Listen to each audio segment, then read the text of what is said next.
जी welcome back. वापस आ चुके हैं जी। प्रोग्राम में जो है वो कोई गड़बड़ होने की वजह से जो है ना मैम हमारे साथ जो है वो दोबारा उनको लेते हैं लाइन पे और उसके बाद जो है वो बातें करते हैं। उम्मीद ये है कि ये जो हमारे इंटरव्यूज़ का सिलसिला है इससे आप कुछ सीखते हैं। सवालात हम इस तरीके से करते हैं कि आम नॉर्मल लाइफ में भी वो सवालात समझ आ जाएं कि जो है वो ज़िंदगी को किस तरीके से हम जो है वो अच्छी बैटिंग कर सकते हैं, क्योंकि ये वन एंड ओनली इनिंग्स हमारी यही है कि जो हमारे हाथ है और उसके बाद जो है हमारी इनिंग्स जो है वो बिल्कुल ख़त्म हो जानी है और उसके बाद कोई चांस नहीं होता, दोबारा बारी जो है वो लेने का कोई चांस नहीं होता। तो इसलिए बहुत ज़्यादा ज़रूरी है कि हम एक दूसरे का साथ दें और एक दूसरे को साथ लेकर चलें हम और ज़िंदगी को आसान बनाएं। जिस तरीके से मैम बिंदिया जो है वो बता रही थी अपनी ज़िंदगी को उन्होंने किस तरीके से वाइंड अप किया, बहुत सारी चीज़ें जो हैं वो अपने किरदार निभा रही हैं, वो रेडियो भी करती हैं, बच्चों को भी वो जो है वो टाइम देती हैं, उसके बाद वो एक कामयाब तरीन जो है वो शादी की लाइफ भी गुजार रही हैं। तो ये सारी चीज़ें जो हैं वो बहुत ज़्यादा ज़रूरी हैं, क्योंकि हम लोगों से सीखते हैं। जब तक हम बात नहीं करेंगे हम सीख नहीं सकते, हम जो है वो लोगों के कल्चर को नहीं सीख सकते। हम जो है बहुत चीज़ें पढ़ के जो है उतना उस पर जो है एक्सपोजर नहीं ले सकते जितना हम जो है वो लोगों से बात करके एक्सपोजर ले सकते हैं। तो मैम जो जितनी बातें कर रही थी तो उससे जो है वो हमारा एक्सपोजर मेरा जो है वो बढ़ रहा था और उससे ये सारी चीज़ें भी जो है वो आ रही थी कि हम उन चीज़ों को वो हमारी ज़िंदगी में एक्सपीरियंसेस ऐड होते हैं, क्योंकि हमने वो कल्चर नहीं देखे हुए जहाँ पे ये हमारे ओवरसीज पाकिस्तानी जो हैं वो जहाँ पे सरवाइव कर रहे हैं। तो मैम हमारे साथ दोबारा मौजूद हैं। वेलकम बैक मैम, आप वापस आ चुकी हैं प्रोग्राम गपशप में। आप के वक्त का शुक्रिया। जी आप बात कर रही थी तो वहाँ पे जी जी आपकी आवाज़ नहीं आ रही। जी जी जी अब आ रही है आपकी आवाज़। मैं बात कर रही थी फ्यूचर में कुछ गोल्स की। तो मैंने काफी अच्छे से गोल सेट करके रखे हैं और बड़ा कुछ करना चाहती हूँ। अभी तो वो कहते हैं ना अभी तो पार्टी शुरू हुई है तो हम्म। इस वजह से मैं कोशिश कर रही हूँ। मैंने काफी जगहों पे प्लान्स है उनको शुरू किया है और इंशाल्लाह ताला मैं कुछ ना कुछ अच्छा ही आपको दिखेगा फ्यूचर में इंशाल्लाह। अच्छा मैम, जो है बहुत सारी जगहों पे हमने देखा है कि जो खवातीन वर्किंग वेमेन जिनको हम कहते हैं, हमारे मैं अपने कल्चर की बात कर रहा हूँ क्योंकि मैं किसी और मुल्क में नहीं जा सका अभी तक, मैंने कोई मुल्क नहीं देखा हुआ, कोई कल्चर नहीं देखा हुआ। तो यहाँ पे जो है वो एक तासुर पाया जाता है कि वर्किंग वेमेन जो होती है वो एक अच्छी माँ साबित नहीं हो सकती, ये एक तासुर पाया जाता है। अब ये बात सही है या गलत है ये अलग बात है। तो क्या मतलब आप समझती हैं कि जो है वो आप अपने बच्चों को पूरा टाइम दे पा रही हैं, उनकी पर्सनैलिटी डेवलपमेंट पे भी आप काम कर रही हैं? हाँ जी, मैं ज़रूर कर पा रही हूँ। मैं कोशिश करती हूँ, मैं अपने बच्चों के साथ बहुत फ्रेंडली हूँ। मैं माँ नहीं हूँ, सिर्फ़ होता है ना माँ-बाप का एक रोब होता है।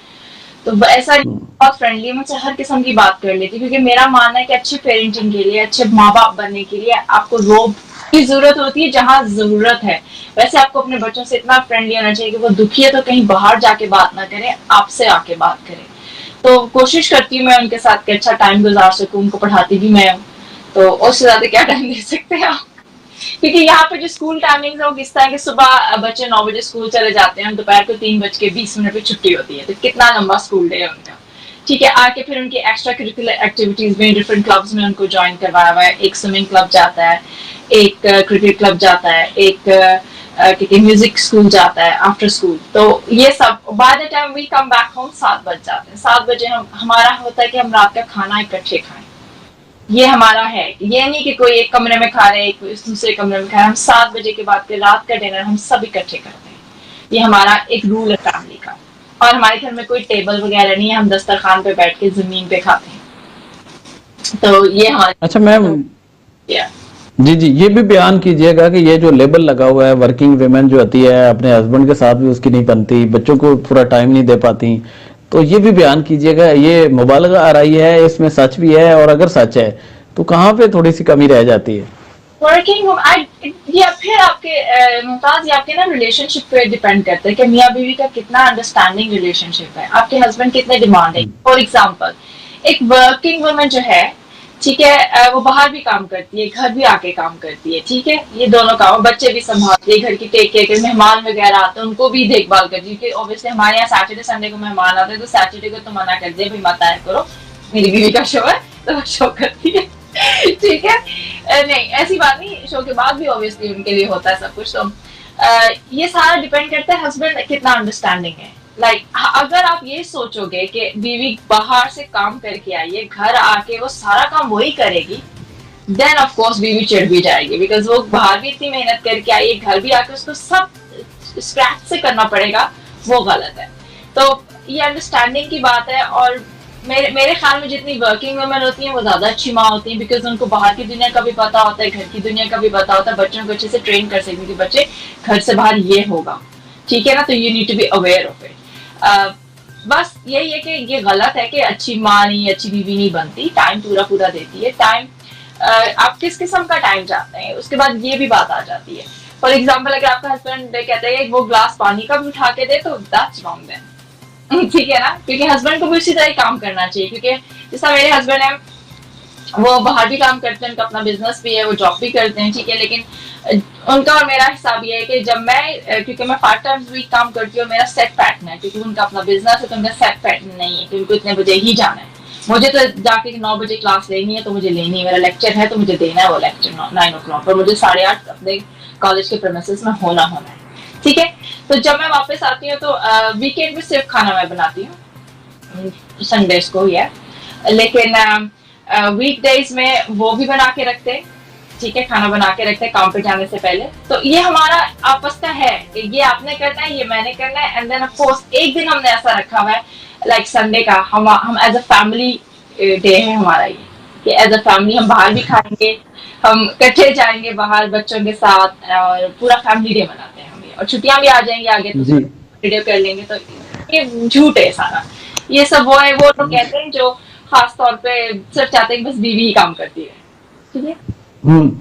मतलब मैं मुझे हंसी इस बात पे आ रही थी कि हमारे यहाँ जो बंदा खाना बनाने की सोच भी ले उसको हमारे यहाँ रान मरीद कहते हैं। तो इसलिए मुझे नहीं ये थोड़ा सा सारा, क्योंकि हम क्योंकि मैंने पाकिस्तान का कल्चर देखा है, ठीक है। तो वहां तो नौकर वगैरह भी होते हैं तो काम चल जाता है। हमारे यहाँ पे नौकर नहीं होते, हमें ना खुद करना है, हमने खुद ही कुकिंग करनी है, वॉशिंग करनी है, लॉन्ड्री करनी है। तो ये मियाँ बीवी के आपस का है कि आपने क्या करना है, कॉन्ट्रीब्यूटर आपने। मेरे हस्बैंड को खाना नहीं आता था बनाना, लेकिन when I started full time job, पहले मैं फुल टाइम नहीं करती थी, मैं पार्ट टाइम करती थी। तो फिर देन ही डिसाइडेड, उसने कहा यार तुम थकी भी आओगी, then have to go to work, तो in the morning what I do, I just make one dish, तुम आके फिर सर्व कर देना। Okay fine. तो बस इस तरह चलता है, और ये आपको करना पड़ता है। ये टोटली रॉन्ग चीज है कि जी सिर्फ औरत ही आके करे। अगर आप इस्लाम में भी देखें, रसूल पाक सल्लल्लाहु अलैहि वसल्लम भी अपने घर का काम करते थे, और उसके साथ साथ कपड़े भी धोते थे, और जुमे के जुमे वो क्या कहते हैं खाना भी कर देते थे। तो ये वहां से रहना चाहिए। हजरत अली अलैहिस्सलाम भी यही करते थे, बीबी पाक फातिमा के लिए हर चीज करते थे। तो ये हमारी सोच है ना थोड़ी ना इंडियन कल्चर से आ गई है कि आदमी को कुछ नहीं करना चाहिए। अगर इस्लाम की रूह से देखा जाए तो आदमी को भी उतना ही घर का काम करना चाहिए और उतना ही बाहर का काम करना चाहिए। तो ये प्रॉब्लम है, हमें अब सोच चेंज करने की जरूरत है इस वक्त, यही मैं कहूंगी। अच्छा, बिल्कुल सही बात कर रही हैं आप। पाकिस्तान में जो मौजूद खवातीन जो आपको देखेंगी या देख रही हैं या बाद में आने वाले, उनके लिए मैसेज क्या है जो बड़ी घुटी सी लाइफ गुजार रही हैं और वो पढ़ लिखे भी, मुझे बेशुमार खवातीन के मैसेज आते हैं क्योंकि मैं लिखता हूँ थोड़ा पॉजिटिविटी पे, तो वो कहती हैं कि भाई जो है बड़ी परेशानी है, पढ़ भी गए हैं और जॉब भी नहीं कर सकती और बड़ी तन्हाई का शिकार हो गए हैं। उनके लिए कोई आइडिया, कोई सलाह और पॉजिटिविटी? सबसे पहले तो पेरेंट्स को ख्याल रखना चाहिए कि जब अपनी बेटी की शादी कर रहे हैं किसी से, वो देखें, ये ना से देखें कि हमारे पाकिस्तान का प्रॉब्लम ये है कि लड़की अगर 20 के ऊपर टपना शुरू हो जाए, मतलब 20, 21, 22, 23 की होनी चाहिए, तो उनको परेशानी होनी शुरू होती है, इसकी शादी नहीं हुई, अभी तक शादी नहीं हुई, ओह माय गॉड। फिर जो भी मिलता है, जैसा भी मिलता है, उसके साथ उस बेचारी को बांध देते हैं। सबसे पहले तो ये पेरेंट्स की जिम्मेदारी कि शादी वो किससे करते हैं, क्या उस लड़की का दिमाग उस लड़के से मिलता है कि नहीं, ये बहुत बड़ी चीज है। अगर देखें कोई जैसा आप है, आप लिखा रही हैं, आपका दिमाग टोटली डिफरेंट लेवल पे है। अगर आपको कोई लाइफ मिल जाए जो कह नहीं बस तू लिखना छाड़ दे, तो तू घर तू जो सिर्फ 9 से 5 की नौकरी कर, दैट्स इट, तो आपको कैसा लगेगा? अच्छा लगेगा आपकी बीवी अगर आपको ऐसा कहेगी? तो नहीं ना, क्योंकि आपका पैशन बहुत बुरा लगेगा आपको। इसी तरह हमें ये अंडरस्टैंड करना चाहिए सबसे पहले पेरेंट्स की रिस्पॉन्सिबिलिटी। फिर अगर चलो शादी हो गई, पेरेंट्स ने कर दी, फिर एक एज अ वुमेन आप प्यार से अपने मियाँ को समझा लो कि यार देखो ये मैं करना चाहती हूँ, how do you feel about it. Try not to enforce your decision on him as well. प्यार से बोलो कि यार ये करना चाहती है, तुम्हें क्या लगता है सही है। तो अगर प्यार से, तो कहते हैं ना खुदा भी मिल जाता है, ये तो सिर्फ एक हस्बैंड है। तो आप इस तरह आप अप्रोच करें। लेकिन फिर अगर आपको घर से बाहर नहीं जाने देता, उसको लगता है कि नहीं मेरी इज्जत कम हो जाएगी अगर ये मेरी बीवी घर से बाहर काम करेगी, तो कोई घर में ही चीज ढूंढे। जैसा कि आपने शुरू में कहा सोशल मीडिया है, उसी पे कुछ करना शुरू कर दो। कुकिंग की क्लासेस ही देना शुरू कर दो यार ऑनलाइन, तो वो भी एक बहुत अच्छी बात है। अगर आप कुकिंग में अच्छे, अगर आप किसी चीज में बेचो, उसकी क्लासेस ऑनलाइन देना शुरू कर दो, ट्यूटोरियल्स बनाना शुरू कर दो, तो वो भी आपकी लाइफ में अच्छा सा एक जो इमेज कर देगी। ये मैं सबको ये कहूंगी। और लड़ाई से कुछ नहीं फर्क पड़ता। हाँ, हमारी माओ को अपने बेटों को जरूर एजुकेट करना चाहिए, how to treat their wifes. और सबसे बड़ी मिसाल ये है कि जो जिस आपके फादर आपकी मदर को ट्रीट करेंगे, उसी तरह आपके बेटे जो अपनी वाइफ को ट्रीट करेंगे। तो प्लीज फादर से मेरी रिक्वेस्ट है कि आप अपनी वाइफ को बहुत अच्छे से ट्रीट करें, ताकि एक एग्जाम्पल हो आपके बेटों के लिए, यार ये मेरी मॉम के साथ इतने अच्छे हैं मेरे फादर, तो मुझे अपनी बीवी के साथ भी इतना अच्छा होना चाहिए। तो ये घर से ही ट्रेनिंग चलती है। हम बाकी किसी चीज को, लाइक मेरे 2 बेटे हैं, मैं उनको बताती हूँ, मेरे 2 माशाल्लाह बेटे हैं, दोनों ही काम कर सकते हैं। अगर मैं सुबह नहीं उठ सकती या मेरे हस्बैंड नहीं उठ सकते सुबह, ठीक है ना, हम लोग नहीं ब्रेकफास्ट दे सकते, तो वो खुद ही बना लेते हैं। ये नहीं कि इंतजार करते हैं तो हमें खाना मिलेगा, ऐसा नहीं है। वो खुद ही बनाते हैं क्योंकि ट्रेन किया है कि जब को कल उनकी शादी भी हो, बीवी नहीं बना के दे रही, डजंट मैटर, उसके लिए भी बनाओ, अपने लिए भी बनाओ, उसको भी खिलाओ, खुद भी खाओ। ऐसी सोच होनी चाहिए। पर हमारी सोच माँ बाप से स्टार्ट होती है, वो चेंज हो, फिर माँ बाप के बाद बाप पे बात जाती है, बाप अपनी बीवी को किस तरह ट्रीट करता है, ठीक है, और फिर इसी तरह उसके आपके बच्चे ट्रीट करेंगे अपनी वाइफ को। क्योंकि इसकी मिसाल ये है कि मेरे जो हस्बैंड है मुझे शहजादियों की तरह कह लो पलकों में बिठा के रखते हैं, बिकॉज मेरे फादर इन लॉ जो है, मेरी मदर इन लॉ को अभी तक माशाल्लाह दे be married for so long, वो इतने शहजादियों की तरह रखते हैं ना, लगता है कि इनकी नई नई शादी हुई है। तो ये सारी बात है। बिल्कुल सही बात है मैम बिंदिया, आपसे बात करके बहुत अच्छा लगा। बेशुमार खुशियां अल्लाह पाक आपको दे और इसी तरह हंसती मुस्कुराती रहें और खुशियां बांटती रहें। आपसे बात करके बहुत अच्छा लगा। आपने आखिरी मैसेज पाकिस्तान के लिए, क्योंकि हम उम्मीद के चिराग अब जला चुके हैं, खान साहब जो हैं वो हमारे वजीर आज़म बन चुके हैं, तो कोई पैगाम हमारे लिए हम लोग ने अपने प्रोग्राम में बहुत सपोर्ट किया इमरान खान साहब को, बिकॉज मेरा ये था कि हमने सबको एक अदद मौका दे दिया, लेट्स गिव अ मौका टू इमरान खान साहब as well because he deserves it. तो उम्मीद करते हैं कि खान साहब की जो हुकूमत है और जो उनके साथ अच्छे बुरे लोग हैं वो अच्छे ही हो जाएं सारे। वो कहते हैं ना खरबूजे को देख के खरबूजा रंग बदलता है, तो अगर इमरान खान अच्छे हैं तो ऑब्वियसली उनकी सोबत में सब अच्छे हो जाए, पाकिस्तान एक अच्छा मुल्क रहे। जिस तरह मैं कहती हूँ कि हम पाकिस्तानी, हम कहीं भी चले जाएं, किसी मुल्क में भी रह जाए, किसी मुल्क की भी शहरियत हो आपके पास, लेकिन हम at the end of the day, जिस तरह मैं ब्रिटिश पाकिस्तानी कहलाती हूँ, I will be called British Pakistani, बेशक मैं ब्रिटिश सिटीजन हूँ। जिस तरह अगर आप भी कनाडा चले जाएं तो आप कैनेडियन पाकिस्तानी ही कहलाएंगे, क्योंकि यहाँ पे इस तरह हमारी पहचान है पाकिस्तान।